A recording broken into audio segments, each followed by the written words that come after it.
নমস্কাৰ এই মুহূৰ্তত আহি পৰিছে ৰাতিপুৱাৰ কেইবাটাও গুৰুত্বপূৰ্ণ খবৰ। আজি 2 আগষ্ট অসমৰ লগতে ভাৰতৰ বিভিন্ন প্ৰান্তৰ পৰা আগবঢ়াইছো ৰাতিপুৱাৰ কেইবাটাও গুৰুত্বপূৰ্ণ খবৰ। এই মুহূৰ্তত জনাই আছো এটা বিগ ব্ৰেকিং নিউজ। 28 লাখ লোকৰ কৰ্তন হ'ব ৰেচন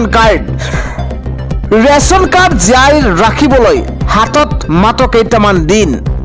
এই মুহূৰ্তত এটা গুৰুত্বপূৰ্ণ খবৰ। 28 লাখ লোকৰ নাম কৰ্তন হ'ব ৰেচন কাৰ্ডৰ পৰা। কেইবাটাও জৰুৰী কাম এই মুহূৰ্তত কৰিবলগীয়া আছে, কিয়নো 28 লাখ লোকৰ ৰেচন কাৰ্ড কৰ্তন হ'ব। KYC আৰু আধাৰ সংযোগ কৰিবলৈ জৰুৰী নিৰ্দেশনা দিয়া হৈছে। বহু হিতাধিকাৰীয়ে এতিয়াও সম্পন্ন কৰা নাই KYC, অন্যথা আপোনাৰ ৰেচন কাৰ্ড কৰ্তন হ'ব। একেৰাহে 6 মাহ ধৰি ৰেচন সামগ্ৰী সংগ্ৰহ নকৰা লোকৰ নাম হ'ব কৰ্তন। পৰৱৰ্তী খবৰটো হৈছে আজমলৰ 100 কোটি টকা বন্যাৰ্থলৈ আগবঢ়াইছে। এইবাৰ সহায়ৰ সুত বৈছে আজমলৰ। বানাক্ৰান্তৰ বাবে সৰ্ববৃহৎ ঘোষণা কৰিছে মৌলানা বদৰুদ্দিন আজমলে। এইবাৰ উজনিৰ বন্যাৰ্থৰ বাবে 100 কোটি টকাৰ সাহায্য ব্যৱস্থা কৰিব বদৰুদ্দিন আজমলে। বানাক্ৰান্ত মহিলাৰ বাবে প্ৰদান কৰিব 10 লাখ মেখেলা চাদৰ। কেৱল সিমানেই নহয়, বানাক্ৰান্তৰ বাবে ঘৰ নিৰ্মাণ কৰি দিয়া হ'ব 10,000খন। অনুমান কৰক কিদৰে আজমলৰ তৰফৰ পৰা বান সাহায্য দিয়া হৈছে। এইবাৰ বানাক্ৰান্তৰ বাবে নিৰ্মাণ কৰি দিয়া হ'ব 10,000খন ঘৰ। 10,000 ঘৰৰ লগতে থাকিব 10,000 শৌচাগাৰৰ ব্যৱস্থা। এটা ব্ৰেকিং, এই সাহায্যৰ বাবে প্ৰয়োজন হোৱা ধনৰাশিৰ ব্যৱস্থা কৰিব আজমলে। এই সাহায্যৰ বাবে প্ৰয়োজন হোৱা ধনৰাশি ব্যৱস্থা কৰিব আজমলৰ তৰফৰ পৰা। 2 দিন পলম হ'ব পাৰে, কিন্তু সহায়ৰ ব্যৱস্থা কৰিম বুলি ঘোষণা আজমলৰ। বানাক্ৰান্তৰ বাবে সৰ্ববৃহৎ ঘোষণা কৰিছে মৌলানা বদৰুদ্দিন আজমলে। জনাই আছো পৰৱৰ্তী খবৰ। শিলদল ভাঙি বিদেশী একেলগে প্ৰৱেশ কৰিছে। ভয়ংকৰ ভয়াৱহ ঘটনা। 60,000 বিদেশী শিলদল ভাঙি একেলগে প্ৰৱেশ কৰিছে। এই মুহূৰ্তত এটা ডাঙৰ খবৰ। ভয়াৱহ ঘটনাৰ সন্মুখীন হৈছে এখন দেশ। 60,000 অনুপ্ৰৱেশকাৰী একেলগে প্ৰৱেশ কৰিছে দেশখনত। 84,000 জনবসতি। স্পেইনত মৰক্কোৰ পৰা আহিছে অনুপ্ৰৱেশকাৰী। 84,000 জনবসতিৰ স্পেইনত মৰক্কোৰ পৰা অনুপ্ৰৱেশকাৰী সোমাইছে। বিদেশীয়ে স্পেইনৰ নাগৰিকৰ ঘৰত পৰ্যন্ত প্ৰৱেশ কৰিছে। শূন্যলৈ গুলীচালনা সংঘৰ্ষত এই পৰ্যন্ত 67 গৰাকীকৈ লোকৰ মৃত্যু হৈছে। শূন্যলৈ গুলীচালনা সংঘৰ্ষত এই মুহূৰ্তত 67 গৰাকী লোকৰ মৃত্যুৰ খবৰ। পৰিস্থিতিৰ নিয়ন্ত্ৰণৰ বাবে সেনা বাহিনী নিয়োগ কৰা হৈছে। স্পেইন এই ভয়াৱহ ঘটনাই বিশ্বজুৰি সৃষ্টি কৰিছে চাঞ্চল্যৰ। সাগৰ আৰু স্থলপথেৰে প্ৰৱেশ কৰে এই অনুপ্ৰৱেশকাৰীসকলে। দেশখনৰ জনসংখ্যাৰ 70% হৈছে অনুপ্ৰৱেশকাৰী। সীমান্তত প্ৰব্ৰজনকাৰীক বাধা দিবলৈ নতুন ব্লকাৰ বেৰিয়াৰ স্থাপনৰ ঘোষণা কৰা হৈছে। স্পেইন চৰকাৰে চেউটা চহৰত হাজাৰ হাজাৰ সেনা নিয়োগ কৰিও বাধা দিব পৰা নাই। হাজাৰ হাজাৰ লোক আবদ্ধ হৈ আছে, ফুটপাথ আৰু মুকলি ঠাইত বাস কৰে। বৰ্তমান বিতৰ্কৰ সৃষ্টি কৰা স্পেইনৰ চেউটা চহৰখন মৰক্কোৱে আৱৰি ৰাখিছে। উন্নত জীৱনৰ সন্ধানত এই চহৰখনলৈ প্ৰব্ৰজন অব্যাহত আছিল। স্পেইন আৰু মৰক্কোৰ মাজত সাগৰীয় দূৰত্ব প্ৰায় 14 কিলোমিটাৰ। পৰৱৰ্তী খবৰ। এক ভয়ংকৰ দুৰ্ঘটনাত একেলগে শেষ কৰিছে 2টাকৈ জীৱন। নিশা এক উত্তপ্ত পৰিস্থিতিৰ সৃষ্টি হৈছে। এই মুহূৰ্তত এটা দুখবৰ। গোলাঘাটৰ পুলিবৰত ভয়ংকৰ পথ দুৰ্ঘটনা সংঘটিত হৈছে। গোলাঘাটৰ পুলিবৰত ভয়ংকৰ পথ দুৰ্ঘটনা সংঘটিত হৈছে। এইবাৰ থিতাতে শেষ হৈছে স্বামী স্ত্ৰী। নিহত প্ৰীতম ৰাজপুত আৰু দীপা ৰাজপুত চিকিৎসালয়ত ভৰ্তি হৈ থকা আত্মীয়ক ভাত দিবলৈ আহিছিল দম্পতীটোৱে, আৰু তাৰ পাছতে দুখন বাইকৰ মাজত সংঘৰ্ষৰ পাছতে এখন গাড়ীয়ে মহতিয়াই লৈ যায়। গোলাঘাটৰ পুলিবৰত ভয়ংকৰ পথ দুৰ্ঘটনা সংঘটিত হৈছে। ইতাতে নিহত হৈছে স্বামী স্ত্ৰী। নিহত প্ৰীতম ৰাজপুত আৰু দীপা ৰাজপুত। দুখন বাইকৰ মাজত সংঘৰ্ষৰ পাছতে সংঘটিত হৈছে এই ভয়ংকৰ দুৰ্ঘটনা। আন এটা খবৰ হৈছে বানাক্ৰান্তলৈ 25,000 টকা ঘোষণা কৰিছে মুখ্যমন্ত্ৰী হিমন্ত বিশ্ব শৰ্মাই। এবাৰ বন্যাতই দিব নালাগে বিদ্যুতৰ বিল, দিব নালাগে খাজনা। 4 জিলাৰ বানাক্ৰান্তলৈ কেইবাটাও নতুন ঘোষণা কৰিছে মুখ্যমন্ত্ৰীগৰাকীয়ে। বিদ্যুতৰ 300 ইউনিট পৰ্যন্ত ঘৰুৱা ব্যৱহাৰকাৰীয়ে দিব নালাগে বিদ্যুতৰ বিল, 300 ইউনিট পৰ্যন্ত ফ্ৰী কৰা হৈছে। মুখ্যমন্ত্ৰী পুঁজিৰ পৰা দিয়া হ'ব বিল। ডাঙৰ ঘোষণা কৰিছে চৰকাৰখনে। স্মাৰ্ট মিটাৰ থকা সকলোকে দিয়া হ'ব ৰেহাই। এটা গুৰুত্বপূৰ্ণ খবৰ, শিৱসাগৰ চৰাইদেউৰ লোকে দিব নালাগে বিল। মাটিৰ খাজানাও ৰেহাই দিয়া হৈছে শিৱসাগৰ চৰাইদেউৰ বানাক্ৰান্তক। চৰকাৰৰ তৰফৰ পৰা বৃহৎ ঘোষণা। 3, 4, 5 তাৰিখে বানাক্ৰান্তই লাভ কৰিব 15,000 টকা। এই মুহূৰ্তত এটা জৰুৰী খবৰ, 10 তাৰিখে অতিৰিক্ত 10,000 টকা লাভ কৰিব বানাক্ৰান্তই। এবাৰ মুঠ 25,000 টকা লাভ কৰিব বানত ক্ষতিগ্ৰস্তই। এটা গুৰুত্বপূৰ্ণ খবৰ, বিদ্যালয়সমূহে লাভ কৰিব 2 লাখ টকা।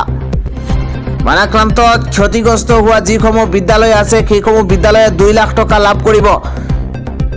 কেৱল সিমানেই নহয়, বানত ক্ষতিগ্ৰস্ত হৈছে মছজিদ, মন্দিৰ, গীৰ্জা, নামঘৰ। ইফালে নামঘৰত 1.5 লাখ টকাকৈ দিয়া হ'ব বুলি ঘোষণা চৰকাৰৰ। যিসমূহ অংগনবাড়ী কেন্দ্ৰ আছে 2 পৰা 2.5 লাখ টকা দিয়া হ'ব, তেওঁলোকে লাভ কৰিব। অংগনবাড়ী কেন্দ্ৰই 2 পৰা 2.5 লাখ টকা লাভ কৰিব। কেৱল সিমানেই নহয়, শিৱসাগৰ, চৰাইদেউ, যোৰহাট, গোলাঘাটৰ লোকে ক্ষয়ক্ষতিৰ ফটো দিব লাগিব। তথ্য দিব লাগিব। সময়তকৈ পূৰ্বে লাভ কৰিব প্ৰতিটো বীমাৰ ধন। বানত ক্ষতিগ্ৰস্ত 4খন জিলালৈ বিশেষ এজেণ্ট নিয়োগ কৰা হ'ব। আৰু এইদৰে চৰকাৰে নামঘৰ, গীৰ্জাৰ পৰা আৰম্ভ কৰি অংগনবাড়ী কেন্দ্ৰ সকলোতে এতিয়া সাহায্য আগবঢ়াইছে। জনাই আছো পৰৱৰ্তী খবৰ। আজিৰে পৰা দেশজুৰি লোকপিয়ল, ঘৰে ঘৰে যাব গণনাকাৰী বিষয়াসকল। এই মুহূৰ্তত এটা ৰাজ্যবাসীৰ কাৰণে জৰুৰী খবৰ, কিয়নো 17 আগষ্টৰ পৰা ঘৰে ঘৰে যাব গণনাকাৰী বিষয়া। লোকপিয়লৰ বাবে ৰাজ্যত নিয়োগ কৰা হৈছে 85,000 গণনাকাৰী বিষয়া। এটা বিগ ব্ৰেকিং ডাঙৰ খবৰ, 2 আগষ্টৰ পৰা 16 আগষ্টলৈ মুকলি থাকিব স্ব-গণনা পৰ্টেল। 1 আগষ্ট লোকপিয়ল 2027ৰ প্ৰথম পৰ্যায় আৰু গৃহ তালিকা ভুক্তি আৰু গৃহ গণনাৰ বাবে অনলাইন যোগে স্ব-গণনা হ'ব। এই মুহূৰ্তত এটা ডাঙৰ খবৰ, চৰকাৰী পৰ্টেল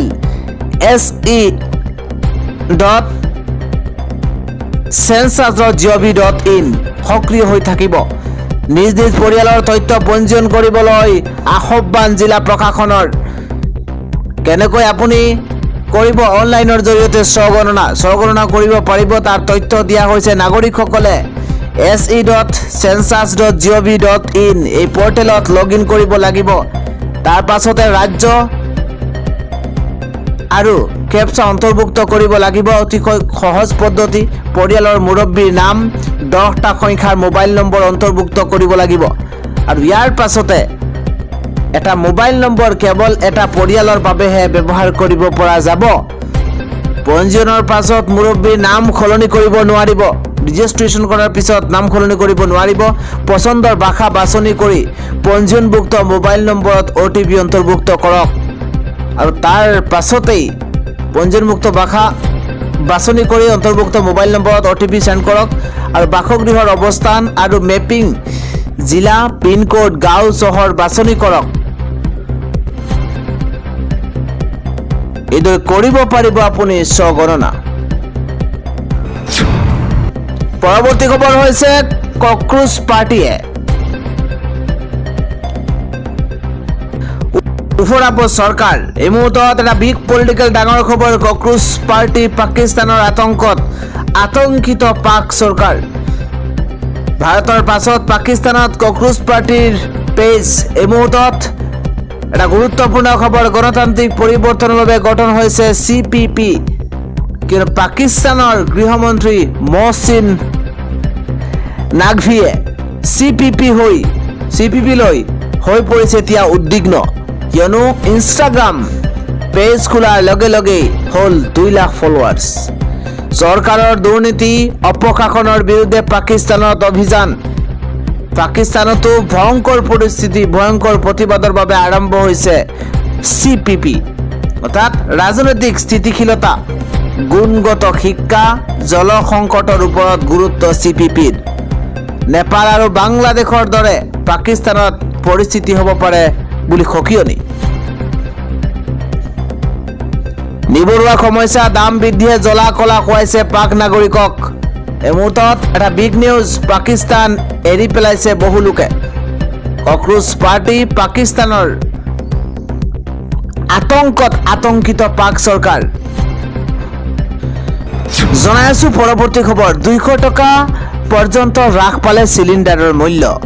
নতুন তালিকা অনুসৰি কোন জিলাত কিমান দাম, এই মুহূৰ্তত প্ৰতিটো খবৰ লৈ অহাৰ চেষ্টা কৰিছোঁ। দেশত বাণিজ্যিক চিলিণ্ডাৰৰ মূল্য হ্ৰাস পাইছে। দিল্লীত 202টা হ্ৰাস পালে 19 কেজি চিলিণ্ডাৰৰ দাম। 202 টকা হ্ৰাস পাইছে 19 কেজি চিলিণ্ডাৰৰ দাম। ৰাজ্যৰো সকলো জিলাত হ্ৰাস পাব দাম। গুৱাহাটীৰ বাণিজ্যিক চিলিণ্ডাৰৰ মূল্য 2,965 টকা। ইফালে যোৰহাটত 2,849 টকালৈ হ্ৰাস পাইছে। এই মুহূৰ্তত এটা ডাঙৰ খবৰ জনাইছোঁ। নগাঁৱত 3,001 টকা 50 পইচা। শিৱসাগৰত 2,825 টকালৈ হ্ৰাস পাইছে। 200 টকা পৰ্যন্ত হ্ৰাস পালে চিলিণ্ডাৰৰ মূল্য। জনাইছোঁ পৰৱৰ্তী খবৰ। ভাৰতলৈ পুনৰ স্বৰ্ণ। বক্সিঙৰ 51 কেজি শাখাত স্বৰ্ণ পদক অৰ্জন কৰিছে সাক্ষী চৌধুৰীয়ে। আন এটা খবৰ হৈছে বানত ক্ষতিগ্ৰস্ত শিক্ষাৰ্থীক ইউনিফৰ্মৰ বাবে 7,62,54,000 টকা মুকলি চৰকাৰৰ। মুখ্যমন্ত্ৰীৰ সাহায্য পুঁজিৰ পৰা ধন অনুমোদন। এই মুহূৰ্তত এটা গুৰুত্বপূৰ্ণ খবৰ, কিয়নো ইউনিফৰ্মৰ বাবে 7,62,54,000 টকা মুকলাই দিয়া হৈছে। চিফ মিনিষ্টাৰ ৰিলিফ ফাণ্ডৰ পৰা এই ধন মুকলি হৈছে আৰু মুখ্যমন্ত্ৰীৰ এই পুঁজিৰ পৰা বানত ক্ষতিগ্ৰস্ত শিক্ষাৰ্থীক ইউনিফৰ্মৰ বাবে এই ধন প্ৰদান কৰিছে চৰকাৰে। জনাইছোঁ পৰৱৰ্তী খবৰ। উজনিৰ ভাই ভনীসকলৰ বাবে 100 কোটি টকাৰ বান সাহায্য ইতিমধ্যে আমি জনাইছোঁ আজমলৰ তৰফৰ পৰা দিয়া হৈছে আৰু বানাক্ৰান্ত মহিলাক প্ৰদান কৰিব 10 লাখ মেখেলা চাদৰ। ক্ষতিগ্ৰস্তসকলে 10,000 ঘৰ আৰু শৌচাগাৰ লাভ কৰিব। 2 দিন পলম হ'ব পাৰে, কিন্তু আজমলে নিশ্চিতভাৱে সহায় কৰিব। জনাইছোঁ পৰৱৰ্তী খবৰ। স্বাধীনতাক কেৱল যি মন যায় তাকে কৰাৰ অধিকাৰ বুলি ভুল কৰিব নালাগে। যুৱ প্ৰজন্মই নিজৰ সৰু সুৰা ব্যক্তিগত স্বাৰ্থ বা লক্ষ্যসমূহ ত্যাগ কৰি কেৱল দেশৰ হিতৰ বাবে কাম কৰাৰ সংকল্প ল'ব লাগে। লোকমান্য তিলক ৰাষ্ট্ৰীয় বঁটা 2026 গ্ৰহণ কৰি যুৱ প্ৰজন্মলৈ এই আহ্বান জনাইছে ভাৰতৰ ৰাষ্ট্ৰীয় সুৰক্ষা উপদেষ্টা অজিত ডোভালে। জনাইছোঁ পৰৱৰ্তী খবৰ। E20 পেট্ৰলক কেন্দ্ৰ কৰি 4 আগষ্টত প্ৰধানমন্ত্ৰীৰ আৱাসলৈ পদযাত্ৰা কৰাৰ কথা ঘোষণা কৰিছে অৰবিন্দ কেজৰিৱালে। অৰবিন্দ কেজৰিৱালৰ কেইবাটাও দাবী। পেট্ৰল পাম্পত গ্ৰাহকৰ পচন্দ অনুসৰি E20 পেট্ৰল বিচৰাসকলে E20 পেট্ৰল আৰু যিসকলে বিশুদ্ধ পেট্ৰল বিচাৰে তেওঁলোকে বিশুদ্ধ পেট্ৰল কিনিব পাৰিব লাগে। বিশুদ্ধ পেট্ৰলৰ তুলনাত E20 পেট্ৰলৰ দাম কম হ'ব লাগে। আন্তঃৰাষ্ট্ৰীয় বজাৰত খাৰুৱা তেলৰ মূল্য হ্ৰাস পোৱাৰ পৰিপ্ৰেক্ষিতত পেট্ৰলৰ খুচুৰা মূল্য প্ৰতি লিটাৰত 84 টকাৰ তললৈ নমাই আনিব লাগে বুলি দাবী কৰিছে অৰবিন্দ কেজৰিৱালে। পৰৱৰ্তী মৰিগাঁৱত একেদিনাই গ্ৰেপ্তাৰ হৈছে 12জন চাইবাৰ অপৰাধী। শুকুৰবাৰে নিশাৰে পৰা অভিযান চলাই মৈৰাবাৰী, লাহৰীঘাট, মিকিৰভেটা আৰু ভেলুগুৰি আৰক্ষী থানাৰ এলেকাৰ পৰা গ্ৰেপ্তাৰ কৰা হৈছে 12টাকৈ চাইবাৰ অপৰাধী। জিলাখনৰ অতিৰিক্ত আৰক্ষী অধীক্ষক আৰু লাহৰীঘাট সমজিলা আৰক্ষী অধীক্ষকৰ নেতৃত্বত চলা অভিযানত কৰায়ত্ব হয় চাইবাৰ অপৰাধীকেইটা। অভিযানকাৰী দলটোৱে আশ্ৰাফুল আলম মৈদাবাৰী থানা, ইকবাল হুছেইন নিকিৰভেটা থানা, আজাহাৰুল ইছলামেৰ আদিকে কৰি কেইবাগৰাকী লোক আটক কৰা হৈছে। পৰৱৰ্তী খবৰটো হৈছে বান অধ্যুষিত ৰাজ্যসমূহলৈ অগ্ৰিম পুঁজি মুকলি কৰিছে কেন্দ্ৰই। কেন্দ্ৰৰ তৰফৰ পৰা অসমলৈ প্ৰথম কিস্তিত 379.35 কোটি টকাৰ পুঁজি মুকলি কৰি দিছে কেন্দ্ৰৰ তৰফৰ পৰা। ইফালে বান সাহায্য দি মুম্বাইলৈ উভতি যোৱাৰ পূৰ্বেই উজনিৰ বানাক্ৰান্তৰ দুৰ্দশা দেখি হুকহুকাই কান্দি উঠিছে কণ্টেণ্ট ক্ৰিয়েটৰ মানৱ দৰ্দী হুছেইন মনছুৰীয়ে। মুম্বাইৰ পৰা পোনে পোনে অসমৰ উজনি অসমলৈ বান সাহায্যৰ বাবে আহিছিলে হুছেইন মনছুৰী, আৰু হুছেইন মনছুৰী মুম্বাইলৈ উভতি যোৱাৰ পূৰ্বেই উজনিৰ বানাক্ৰান্তৰ দুৰ্দশা এই অৱস্থা দেখি হুকহুকাই কান্দি উঠিছে।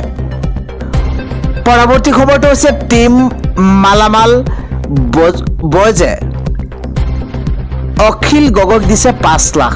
আৰ্থিক অনাটনৰ উপৰিও অত্যাৱশ্যকীয় সামগ্ৰীৰ অভাৱত জুৰুলা হৈছে বানাক্ৰান্ত ৰাইজ। অৱশ্যে বানপানীত বিধ্বস্ত হোৱা পৰিয়ালসমূহলৈ চৰকাৰ, প্ৰশাসন, ইউটিউবাৰ দল, সংগঠন আদিয়ে আগবঢ়াইছে বান সাহায্য।